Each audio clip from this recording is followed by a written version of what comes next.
तो इस तरह से बच्चे ये आज की क्लास में स्टार्ट कर रहा हूं। लॉर्ड कॉर्नवालिस यह सेकेंड टर्म गवर्नर जनरल बन के आया, लेकिन आपको पता है कि इसका देहांत, died in India, died eight Varanasi में इसका देहांत हो गया था। और बरीड एट गाजीपुर में इसको दफना दिया गया है। उत्तर प्रदेश के गाजीपुर में इसको दफनाया गया। तो देहांत अगर इसका पूछें, वाराणसी में था। इसको दफनाया कहां गया? तो गाजीपुर में इसको दफनाया गया है। तो ऐसा एकमात्र गवर्नर जनरल जो दोबारा आया था। फर्स्ट टर्म में हमने आपको बताया था, पहला टर्म 1786 से 1793 तक था। पहले टर्म में कॉर्नवालिस ने बहुत काम किया था। सेकेंड टर्म में जब ये आया तो दूसरे टर्म में कोई काम नहीं कर पाया, देहांत हो गया। और इसके डेथ के बाद इसका एक कार्यवाहक गवर्नर जॉर्ज बार्लो को बनाया गया था।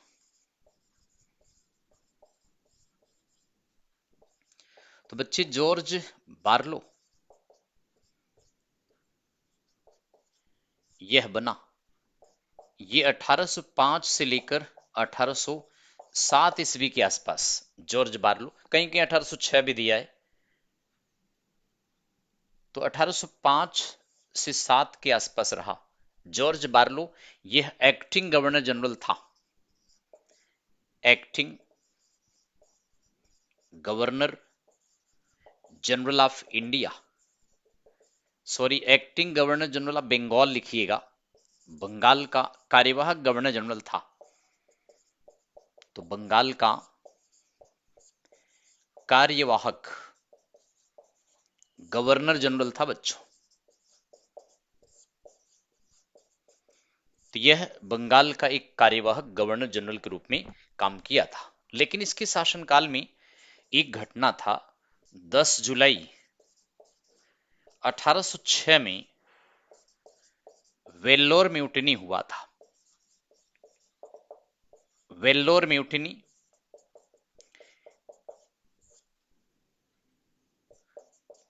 वेल्लोर सिपाही विद्रोह।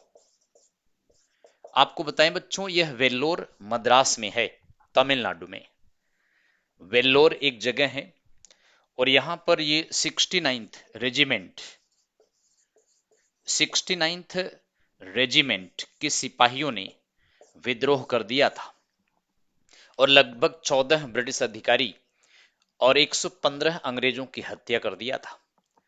वेल्लोर में उठने का कारण क्या था जानते हैं? वेल्लोर में उठने का मुख्य कारण था कि सिपाहियों को उनके धार्मिक चिन्ह लगाने से प्रतिबंध लगा दिया। जैसे माथे में कोई तिलक नहीं लगा सकता था, मुस्टाच को ट्रिमिंग करने के लिए कहा गया कि मोछे न रखें, और दाढ़ी कहा कि सेविंग करके रखो, हैट लगाओ, गोल आकार की हैट लगाओ। तो सिपाहियों को लगा, भारतीय सिपाही थे, हिंदू मुस्लिम सिपाही थे, इन सिपाहियों को लगा कि ये ब्रिटिश हुकूमत के जो गवर्नर जनरल हैं या जनरल्स हैं, सेनापति जो हैं, वे उनके धर्म को चेंज करना चाह रहे थे, उनको ईसाई बनाने की कोशिश कर रहे थे। तो बच्चों इसलिए ध्यान रखिएगा, 10 जुलाई 1806 को वेल्लोर में सिपाहियों ने विद्रोह कर दिया और विद्रोह के बाद 14 ब्रिटिश अधिकारी, 115 अंग्रेज मारे गए थे। इसमें आपको शायद पता हो कि इनका एक अधिकारी भी था, उसको भी मार दिया था। लेकिन बाद में वेल्योर म्यूटिनी के बाद 69th रेजिमेंट को खत्म कर दिया था, समाप्त कर दिया था। तो इसका विद्रोह का कारण यही था, रिलीजियस सिंबल पर बैन कर दिया। रिलीजियस सिंबल वर बैन, धार्मिक चिन्ह लगाने पर प्रतिबंध लगा दिया गया था। सिपाहियों को कहा कि वे धार्मिक चिन्ह लगाने पर प्रतिबंध कहा कि धार्मिक सिंबल्स न लगाएं। तो इस तरह से वेल्लोर म्यूटनी के बाद 69th रेजिमेंट को समाप्त कर दिया था। अब जैसे कोई चंदन लगाता था, कोई टीका लगाता था, कोई कान में बालियां लगाता पहनता था, कोई हाथ में कड़ा पहनता था, कोई बड़ी लंबी लंबी मुच्छें रखता था, कोई दाढ़ी रखता था, जैसे मुसलमान दाढ़ी रखता है, हिंदू बड़ी बड़ी मुच्छें रखता है, कोई पगड़ी बांधता है, टर्बन, इन सब धार्मिक सिंबल्स को हटाने बैन कर दिया। इस क्यों ऐसा किया? ब्रिटिश गवर्नमेंट का लॉजिक ये था कि अगर उस धर्म के किसी एक सिपाही को दंड देते हैं तो उस धर्म के बाकी सिपाही उसके प्रति सिंपथी जताते हैं और फिर उसके साथ वे विद्रोह कर बैठते हैं। इसलिए यह कहा कि सभी सिपाही एक जैसा दिखें। कहा सभी सिपाही वो सिपाहियों वाला हैट, गोल टोपी नहीं आती, उसको लगाएं। तो इस तरह सिपाहियों को लगा कि हमारा धर्म बदलने की कोशिश कर रहे हैं, हमें ईसाई बनाने की कोशिश कर रहे हैं, विद्रोह कर दिया। और आपको यह भी बताएं कि वेल्लोर जो है मैसूर के आसपास है, मद्रास में ही पड़ता है मैसूर, मैसूर के आसपास है। टीपू सुल्तान के पुत्रों और पत्नी को अंग्रेजों ने गिरफ्तार करके रखा था, इसलिए भी कहते हैं कि उनके पर सिंपति दिखाई। और सिपाहियों ने टीपू सुल्तान के एक पुत्र को मैसूर का सुल्तान भी घोषित कर दिया था। ऐसा भी कहते हैं जब वेल्लोर मिटने के बाद सिपाही इकट्ठा हुए तो टिप्पू सुल्तान के पुत्र को सुल्तान घोषित कर दिया था, लेकिन इस विद्रोह को आसानी से दबा दिया गया था। तो कुल मिला के वेल्लोर म्यूटनी जॉर्ज बार्लो के समय में हुआ था। इसने इस विद्रोह को दबाया तो, लेकिन बाद में इसके स्थान पर अगला governor general Lord Minto first को बना के भेजा गया था। तो बच्चों नेक्स्ट गवर्नर जनरल अगर आप देखें तो लॉर्ड मिंटो फर्स्ट था। Lord Minto first next governor general Lord Minto first 1807 से लेकर 1813 तक लॉर्ड मिंटो फर्स्ट ये गवर्नर जनरल बन के आया। तो आइए इसके बारे में चर्चा करते हैं, लॉर्ड मिंटो फर्स्ट के बारे में।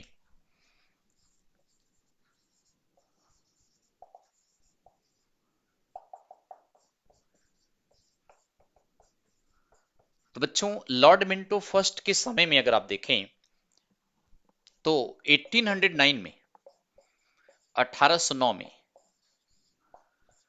ट्रीटी ऑफ अमृतसर, अमृतसर की संधि,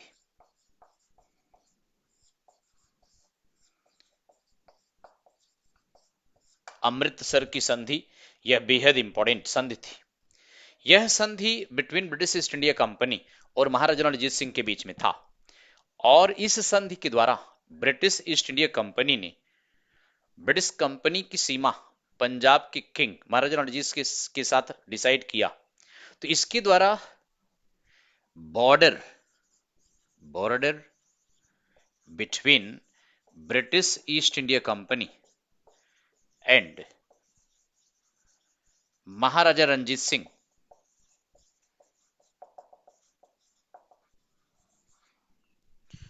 was demarcated।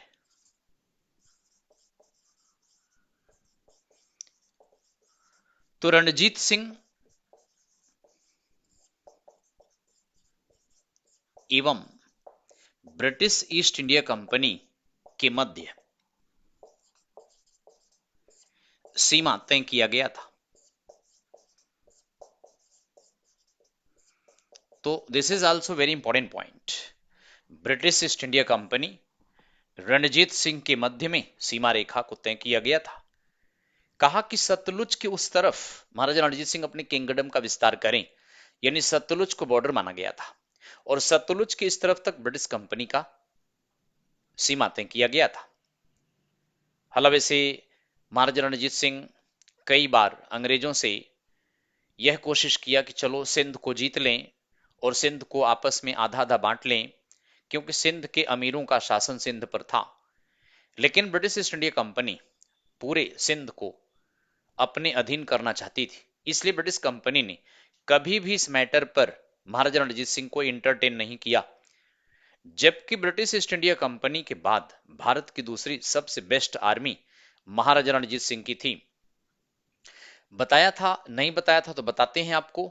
महाराजा रणजीत सिंह का जन्म 1780 में सुकरचकिया मिशल में महासिंह के घर हुआ था। याद रखिएगा, सुकरचकिया मिशल के यहां में महासिंह के घर हुआ था। सुकरचकिया मिशल के इंचार्ज थे महासिंह उस समय। तो इस तरह महाराजा रणजीत सिंह एक महान, एक सुकरचकिया मिशल के इंचार्ज के बेटे थे। लेकिन 12 वर्ष की अवस्था में इनके पिता महासिंह का देहांत हो गया। तो 12 वर्ष की अवस्था में महाराजा रणजीत सिंह सुकरचकिया मिशल के इंचार्ज बने थे। इन्होंने क्या किया, अपने युवावस्था में जैसे जैसे बढ़ने लगे, इन्होंने बाकी मिसलों को जीत करके अपने अधीनता में लाने लगे। आसपास में जैसे फुलकलिया मिशल थी उसको जीत लिया, रामगढ़िया मिशल थी उसको जीत लिया, भंगे मिशल थी उसको जीत लिया। एक एक करके इन्होंने सिखों की सभी मिसलों को अपने अंडर में कर लिया। कुल 12 मिसल्स थी सिखों की, उन सब पर महाराजा रणजीत सिंह का कब्जा हो गया। तो बच्चों, इस तरह 1792 में महाराजा रणजीत सिंह पंजाब के किंग बने थे। 1780 में महाराजा रणजीत सिंह का जन्म हुआ था। 1792 में 1792 में महाराजा रणजीत सिंह पंजाब के राजा बन गए, महाराजा की टाइटल ले लिया, सभी मिसलों को जीतकर अपनी अधीनता में ले लिया। वैसे एक खास बात थी महाराजा रणजीत सिंह में कि उन्होंने सब जाति सब धर्म के लोगों को अपनी सेना में स्थान दिया, अपने दरबार में स्थान दिया था। ये नहीं कि केवल एक कम्युनिटी, एक कास्ट के लिए काम किया ना, एक प्रकार से इन्होंने सेकुलरिटी अपने सेना में भी अडॉप्ट किया, मुस्लिम्स को भी जगह दिया, हिंदुओं को भी जगह दिया, हर जाति धर्म के लोगों को अपनी सेना और दरबार में स्थान दिया था। महाराजा रणजीत सिंह की पॉलिटिकल कैपिटल लाहौर थी, महाराजा रणजीत सिंह की राजनीतिक कैपिटल लाहौर थी, लेकिन धार्मिक कैपिटल अमृतसर को बनाया था। तो इस तरह महाराजा रणजीत सिंह 1839 तक शासन किया था, 1839 तक शासन किया था। कब से? 1792 से लेकर 1839 तक इन्होंने शासन किया था। इनकी बढ़ती हुई ताकत को देखकर 1809 में ब्रिटिश ईस्ट इंडिया कंपनी के लॉर्ड मिंटो के प्रतिनिधि के साथ अमृतसर की संधि किया। अमृतसर की संधि के द्वारा सतलुज को महाराजा रणजीत सिंह और ब्रिटिश कंपनी के बीच बॉर्डर डिसाइड किया गया और सतलुज को उस तरफ तक अपना किंगडम कहीं तक बढ़ाएं। तो शायद आपको पता होगा कि इन्होंने जमरूद की लड़ाई अफगानिस्तान से लड़ा था। जमरूद की लड़ाई में महाराजा रणजीत सिंह वैसे पीछे हटना पड़ा था, अफगान्स जीत गए थे, काफी क्षेत्र उनके कब्जे में चला गया था। लेकिन बाद में जब ब्रिटिश कंपनी से इनका संबंध हो गया तो इन्होंने, महाराजा रणजीत सिंह ने और ब्रिटिश कंपनी की सेना ने, दोनों ने अफगानिस्तान पर एक ऐसे व्यक्ति को किंग बनाना चाहते थे जो कि इनके फेवर का हो, जिसको कहते हैं शाह सुजा। शाह सुजा भाग करके इंडिया चलाया था, अंग्रेजों के पास शरण लिया था। बाद में रणजीत सिंह और ब्रिटिश कंपनी ने शाह सुजा को सत्ता में लाया, जिसकी वजह से फर्स्ट एंग्लो अफगान वार लड़ा गया था। आगे बताएंगे आपको। तो इस तरह से बच्चों, अमृतसर की संधि बेहद इंपॉर्टेंट थी। बट महाराजा रणजीत सिंह, महाराजा रणजीत सिंह यह पंजाब के बड़े प्रसिद्ध किंग थे। इनका जन्म 780 में हुआ था। सुकरचकिया मिशल में पैदा हुए थे। सुकरचकिया मिशल में इनका जन्म, इनके पिता महासिंह थे, महासिंह के घर ये पैदा हुए थे। तो इनके फादर बच्चे महासिंह थे।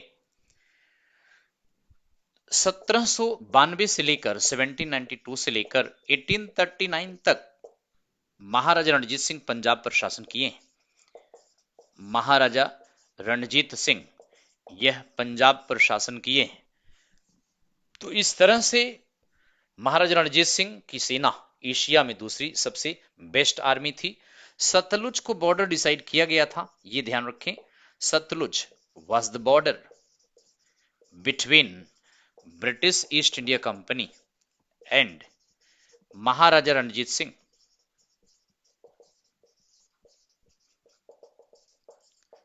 सो this is very important point. तो इस तरह से बच्चों, महाराजा रणजीत सिंह पंजाब की, इनकी कैपिटल अगर पूछा जाए, लाहौर को इन्होंने कैपिटल बनाया था। लाहौर यह इनकी पॉलिटिकल कैपिटल थी। यह इनकी राजनीतिक कैपिटल थी और अमृतसर इनकी धार्मिक कैपिटल थी। अमृतसर रिलीजियस कैपिटल थी।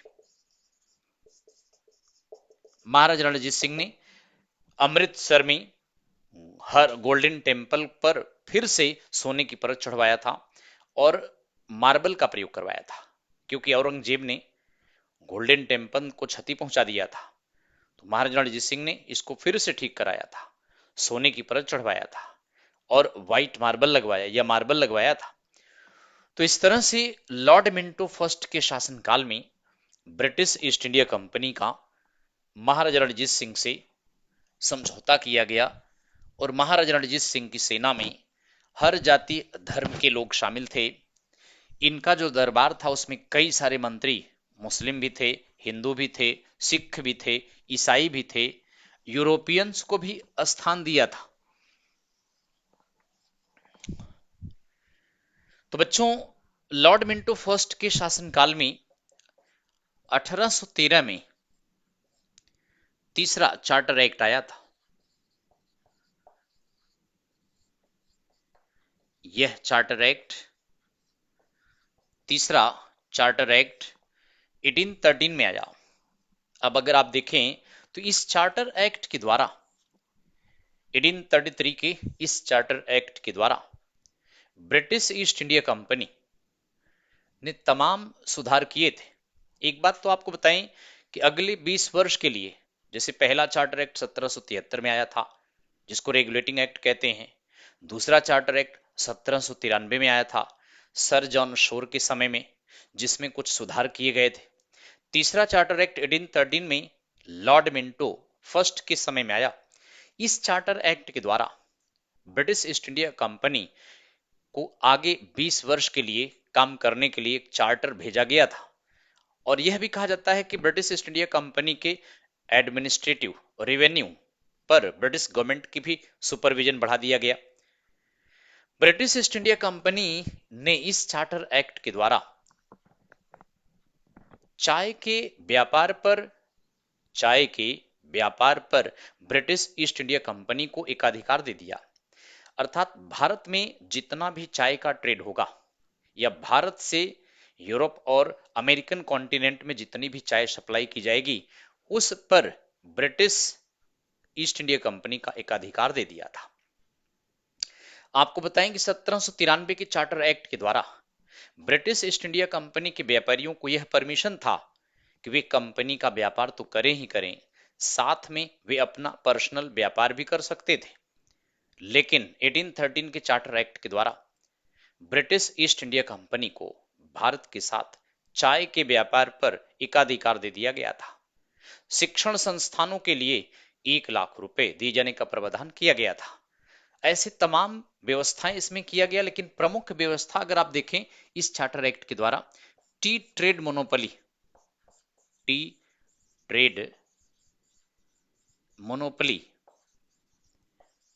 was given to British East India Company।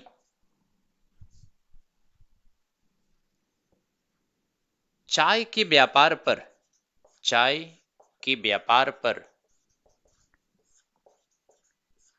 British East India company को चाय के व्यापार पर एकाधिकार दे दिया।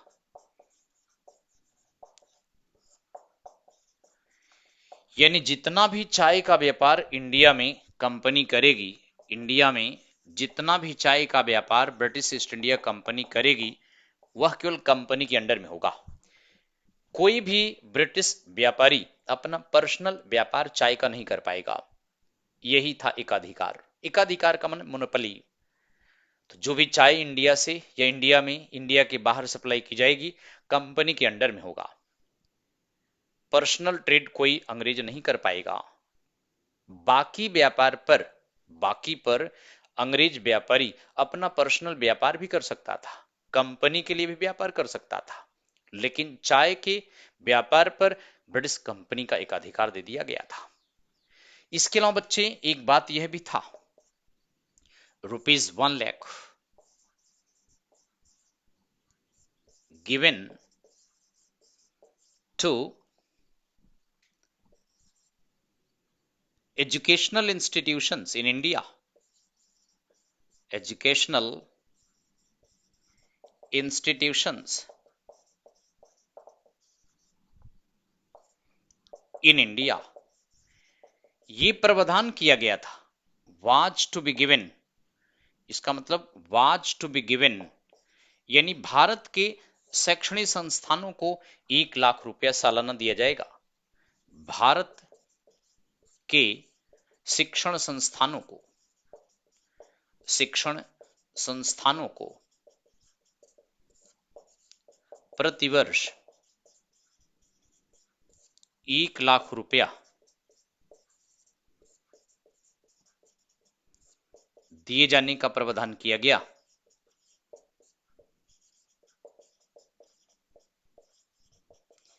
बेहद इंपॉर्टेंट पॉइंट यह भी है, 1 लाख रुपीस शिक्षण संस्थानों को मिलेगा। हालांकि दिया नहीं गया था, 1833 के चार्टर एक्ट के द्वारा यह कंप्लीट किया गया था। तो बच्चों, लॉर्ड मिंटो फर्स्ट के शासनकाल में यह चार्टर एक्ट आया, लेकिन लॉर्ड मिंटो फर्स्ट के बाद नेक्स्ट गवर्नर जनरल जो आया लॉर्ड हेस्टिंग्स था। अब देखिए, एक वारेन हेस्टिंग्स आया था और यह लॉर्ड हेस्टिंग्स है। तो वारेन हेस्टिंग्स अलग है, लॉर्ड हेस्टिंग्स अलग है। वारेन हेस्टिंग्स अलग है, लॉर्ड हेस्टिंग्स अलग है। तो यह लॉर्ड हेस्टिंग्स था।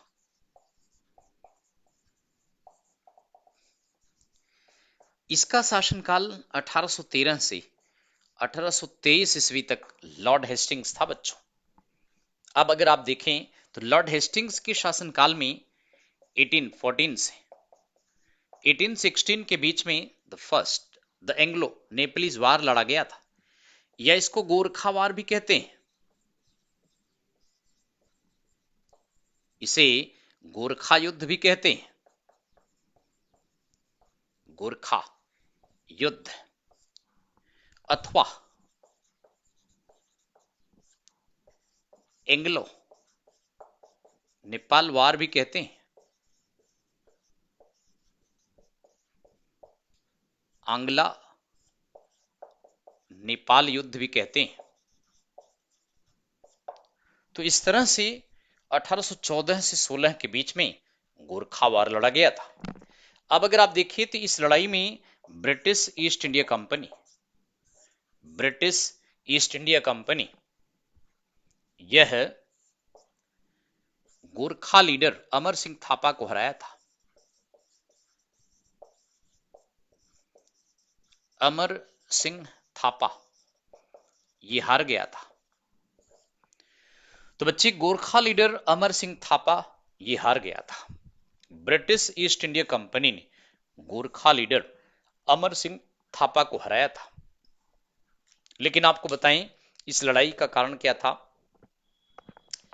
दरअसल ब्रिटिश ईस्ट इंडिया कंपनी ने जब अवध स्टेट के गोरखपुर को अपने अंडर शामिल कर लिया, गोरखपुर और बस्ती जिला उत्तर प्रदेश का, ब्रिटिश कंपनी ने इसको अपने अंडर में ले लिया। किससे? अवध के नवाब से। तो ब्रिटिश ईस्ट इंडिया कंपनी का बॉर्डर नेपाल के बॉर्डर से टकराया और गोरखा लोग बड़े लड़ाकू थे। गोरखा लोग चीन साइड में अपना विस्तार नहीं कर सकते थे, अर्थात उत्तर साइड में गोरखा यानी नेपाल अपना विस्तार नहीं कर सकता था, क्योंकि एक तो चीन का बॉर्डर था, दूसरा हिमालय रेंज था, तो उस तरफ विस्तार नहीं कर सकते थे।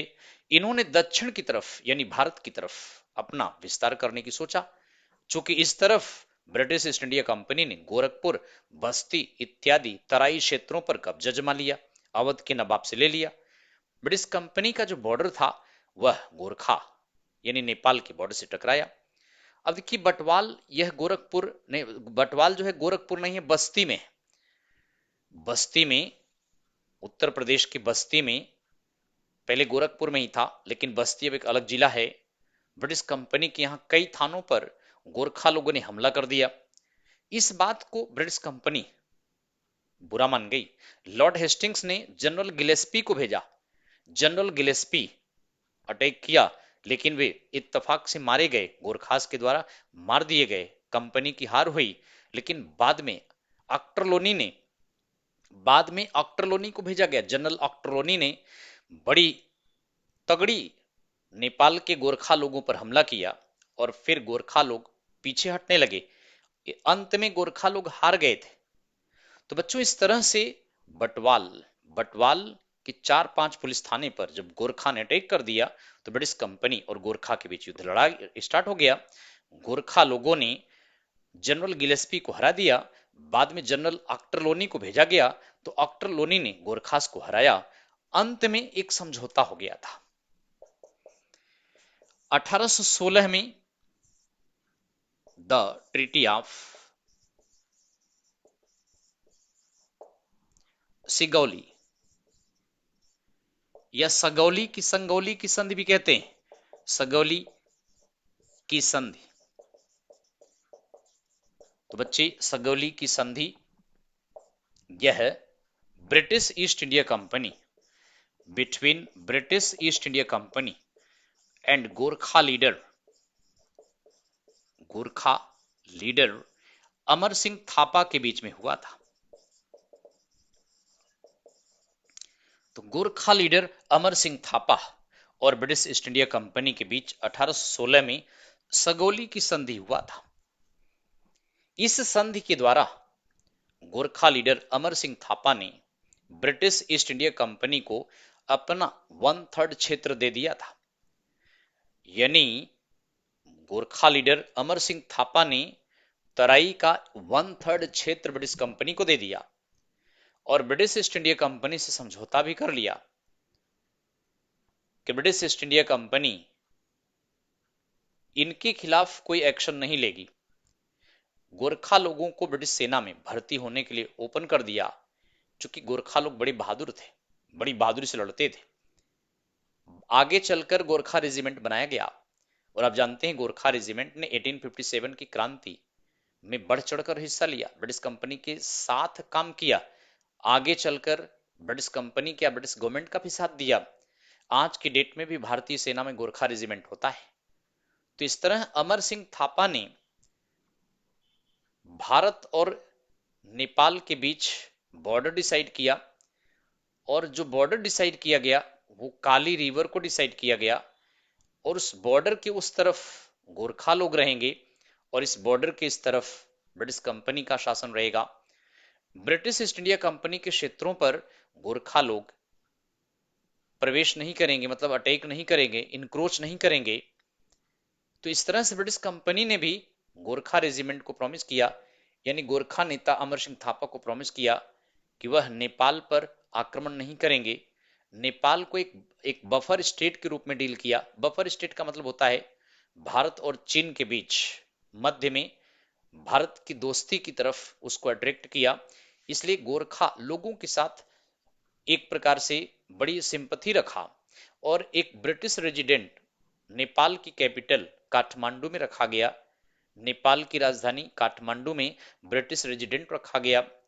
गोरखा लोगों को कहा गया कि वह बाकी किसी से संपर्क में ना आए, मतलब चीन वगैरह के साथ न जाएं। सिक्किम को गोरखा से फ्री करा दिया गया, याद रखिएगा, सिक्किम पहले नेपाल के अंडर में था, सिक्किम को गोरखा से फ्री करा दिया गया। कुमायूं क्षेत्र को भी गोरखा से फ्री करा दिया गया। कुमायूं, गढ़वाल, नैनीताल, इन सब मसूरी, इन सब क्षेत्रों पर पहले गोरखास का कब्जा था, वे अपने अंडर में डिक्लेयर करते थे। लेकिन हिली स्टेशन कई सारे ब्रिटिश कंपनी को मिल गए, जिसमें कुमायूं, गढ़वाल, मसूरी, नैनीताल इत्यादि क्षेत्र ब्रिटिश कंपनी के अंडर में आ गए। मतलब इससे ब्रिटिश कंपनी को नुकसान नहीं हुआ। एक ही लड़ाई लड़ी गई, उसके बाद कोई लड़ाई नहीं लड़ी गई थी नेपाल के साथ। तो इस तरह से लॉर्ड हेस्टिंग्स ने भारत और नेपाल की सीमा को तय किया था। आज भी उसी सीमा को माना जाता है जो 1816 में डिसाइड किया गया था। भारत और नेपाल के बीच विवाद का कारण यही है कि तमाम क्षेत्र हिली स्टेशन, कुमायूं, गढ़वाल, नैनीताल, मसूरी, यह पहले गोरखास के पास थे। आज की नेपाल की गवर्नमेंट क्लेम करती है कि यह सारा हमारा क्षेत्र है, इसको लौटाओ, जो कि भारत ने मना कर दिया है। इसी वजह से भारत और नेपाल के बीच आए दिन कभी कभी आपस में मतभेद होते रहते हैं, शायद आप पढ़ते रहते होंगे। चलिए, लॉर्ड हेस्टिंग्स के शासनकाल में बच्चों पिंडारियों का दमन किया गया था। लॉर्ड हेस्टिंग्स ने पिंडारियों को दमन किया था। लॉर्ड हेस्टिंग्स के शासनकाल में सप्रेशन ऑफ पिंडारीज,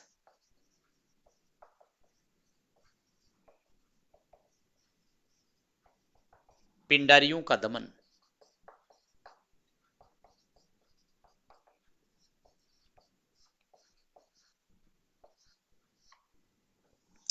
तो इस तरह से बच्चों पिंडारियों का दमन।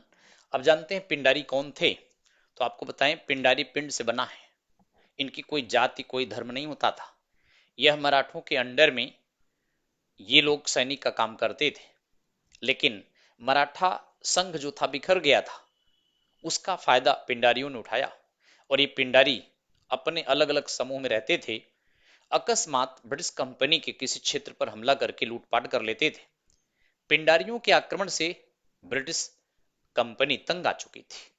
अधिकतर ये पिंडारी, आपने फिल्म भी देखा होगा, बाहुबली में भी आए हैं पिंडारीज। तो पिंडारीज का कोई धर्म या कोई जाति नहीं होता है। इसमें हिंदू भी होते थे, मुसलमान भी होते थे, या कबीले भी होते थे। ये दरअसल इनका मेन मकसद था लूटपाट करना, मारकाट करना, यही इनका मेन काम था। स्पेशली ब्रिटिश क्षेत्रों को टारगेट करते थे। हालांकि ब्रिटिश क्षेत्रों को ये टारगेट करते थे, तो ब्रिटिश कंपनी ने मराठों पर प्रेशर बनाया कि इन पर दबाव डालिए, लेकिन मराठों के हाथ से पिंडारी निकल चुके थे। क्यों? क्योंकि मराठों का संघ जो था, मराठा संघ बिखर चुका था। इसलिए पहले पिंडारी सिंधिया के अंडर में रहते, होलकर के अंडर में रहते, भोसले के अंदर में रहते, पेशवा के अंडर में थे। अब ये फ्री हो गए थे और ब्रिटिश कंपनी के क्षेत्रों को टारगेट कर रहे थे। इसलिए पिंडारियों को खत्म करने के लिए एक जबरदस्त मुहिम चलाया गया था।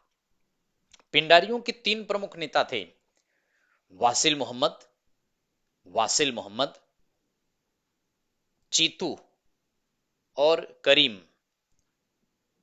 एक शेर शाह भी, शेर खान भी था।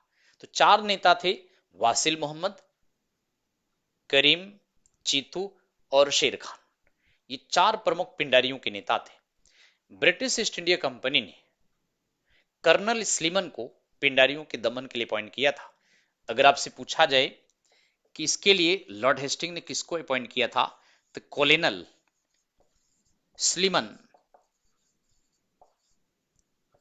यानी कर्नल स्लीमन को पिंडारियों के दमन के लिए नियुक्त किया गया था। पिंडारियों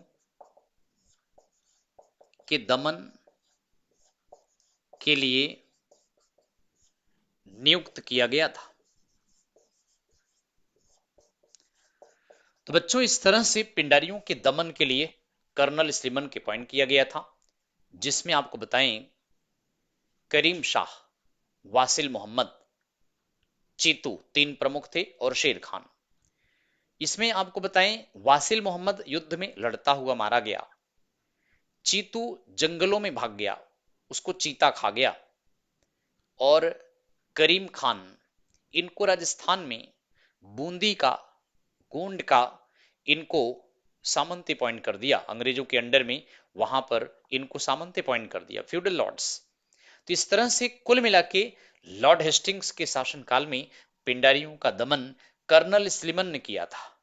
तो आई थिंक आप समझ गए होंगे पिंडारियों के 3 प्रमुख नेता, लीडर्स, पिंडारी लीडर्स अगर पूछा जाए, पिंडारी लीडर्स,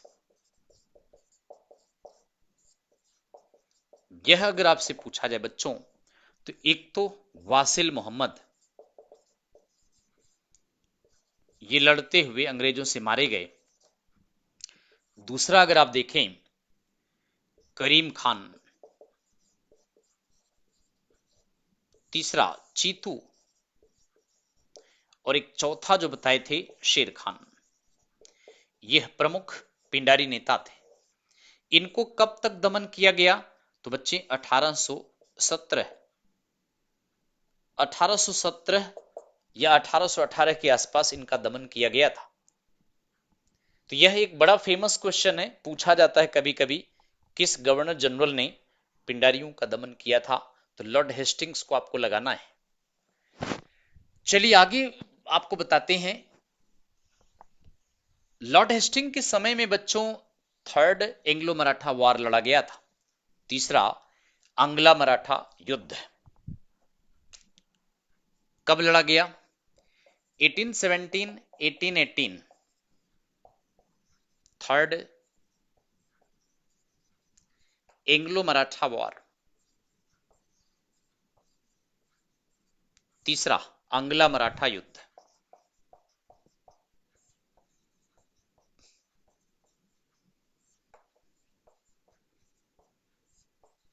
तीसरा आंग्ला मराठा युद्ध 1817-1818 में लड़ा गया था। इस लड़ाई में अगर आपको देखें between British East India company and Marathas के बीच में लड़ा गया था। आपको बताएं, मराठा संघ बिखर चुका था। सेकेंड एंग्लो मराठा वॉर में मराठों ने सहायक संधि कर लिया था ना। मराठा संघ की बात अगर आप करें, यदि आप मराठा संघ की बात करें तो इसमें एक तो पेशवा पुणे में थे, ये दूसरे सिंधिया ग्वालियर में थे, तीसरे भोंसले ये नागपुर में थे, चौथे होलकर इंदौर में थे, पांचवा गायकवाड़ बड़ौदा में था। ये पांचों मिल करके मराठा संघ कहलाते थे। अब आपको बताएं कि पेशवा, सिंधिया, भोंसले, होलकर चारों ने ब्रिटिश कंपनी के साथ सहायक संधि कर लिया था। अब इस सहायक संधि से ऊब चुके थे, क्योंकि सहायक संधि में कई शर्तें थीं जो ब्रिटिश कंपनी की अधीनता में ले आते थे। उन शर्तों से ये ऊब चुके थे। आपको बताएं, पेशवा इस समय बाजीराव सेकेंड था। बाजीराव सेकेंड ने ब्रिटिश ईस्ट इंडिया कंपनी के पुणे के रेजिमेंट पर अटैक कर दिया। पूरे रेजिडेंट पर अटैक कर दिया, अर्थात ब्रिटिश कंपनी का जो प्रतिनिधि पुणे में अपॉइंट किया गया था, उसकी सुरक्षा के लिए कुछ सिपाही भी होते थे, उस रेजिडेंट पर हमला कर दिया। यही सोचकर भोसले ने भी नागपुर में अटैक कर दिया और होलकर ने भी इंदौर में अटैक कर दिया, सिंधिया ने भी अटैक कर दिया। ब्रिटिश ईस्ट इंडिया कंपनी इस बात से इनको दुश्मन मान लिया। जब इन्होंने अपने अपने कैपिटल में रेजिडेंट पर अटैक कर दिया तो ब्रिटिश ईस्ट इंडिया कंपनी इनको दुश्मन मान लिया। और फिर आपको बताएं कि ब्रिटिश ईस्ट इंडिया कंपनी ने जब इनको दुश्मन मान लिया तो इनके खिलाफ युद्ध छेड़ दिया। ब्रिटिश कंपनी की सेना पहुंच गई। खड़की नामक स्थान पर पेशवा को बुरी तरह से हराया। खड़की बच्चों, यह खड़की पुणे के पास है। खड़की पुणे के पास, पुणे के पास खड़की में पेशवा बुरी तरह से हार गया। और इसके बाद भोंसले को सीता बाल्डी में हराया। भोंसले को, सिंधिया को ग्वालियर में, सिंधिया को ग्वालियर में हराया।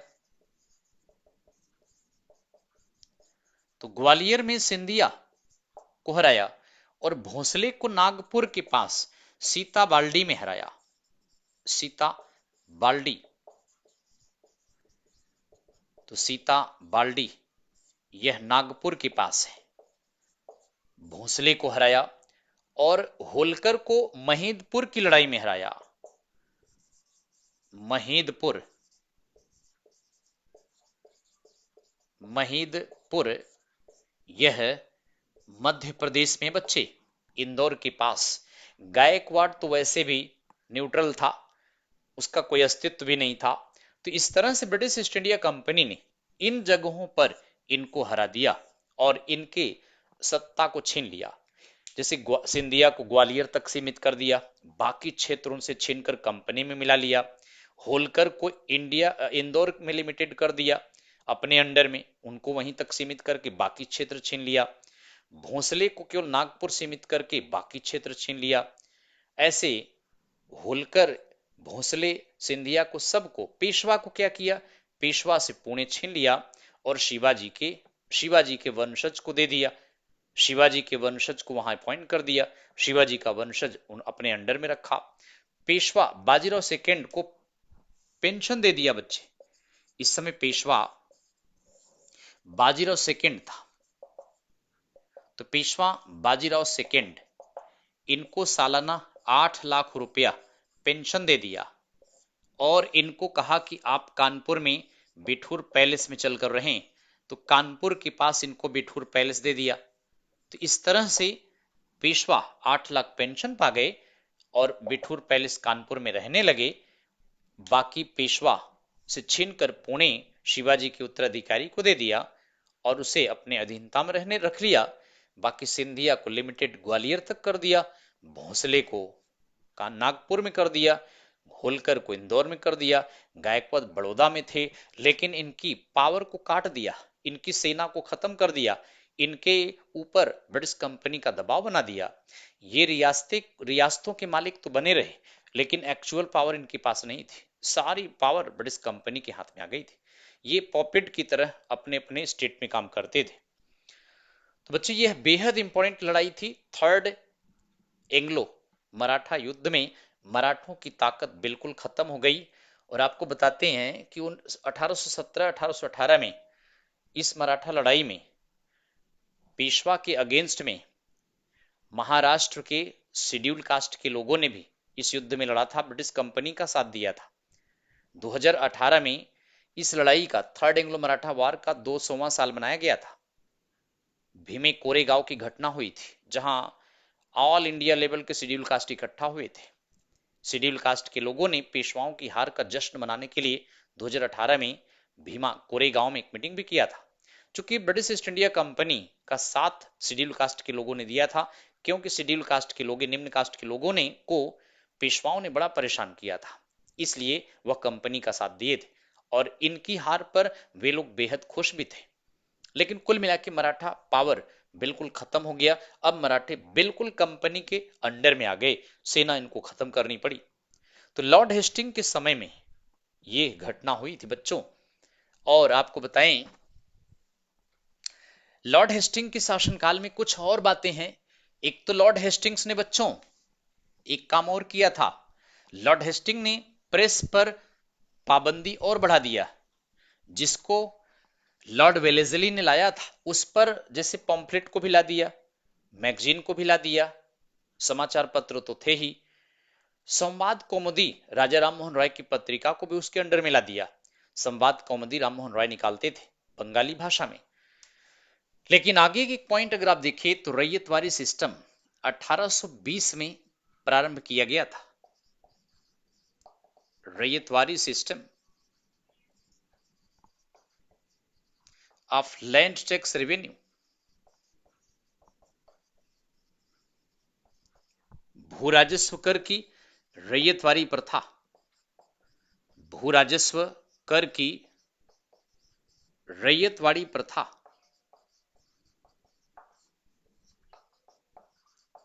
यह लॉर्ड हेस्टिंग के समय में आया था, लॉर्ड हेस्टिंग्स के शासनकाल में आया था। लेकिन बच्चों यह सिस्टम बॉम्बे और मद्रास में स्टार्ट किया गया था। बॉम्बे के तत्कालीन गवर्नर लॉर्ड एलिफिंस्टोन और मद्रास के टॉमस मुनरो ने इसको स्टार्ट किया था। रैयत का मतलब होता है जमीन, जमीन का मालिक किसान को बना दिया, जमीन का मालिक किसान को बना दिया, किसान सीधे कंपनी को लगान जमा करेंगे और किसानों के साथ लगान फिक्स कर दिया था। तो रैयतवाड़ी सिस्टम। और एक और है 1822 में महलवाड़ी प्रथा, 1822 में होल्ट मैकेंजी ने बनाया था, होल्ट मैकेंजी ने महलवाड़ी प्रथा को बनाया था। तो आई थिंक ये बातें समझ में आ रही हैं आपको, और आई थिंक आपको ये सारी बातें अच्छी लगी होंगी, समझ में आया भी होगा। ओके बच्चों।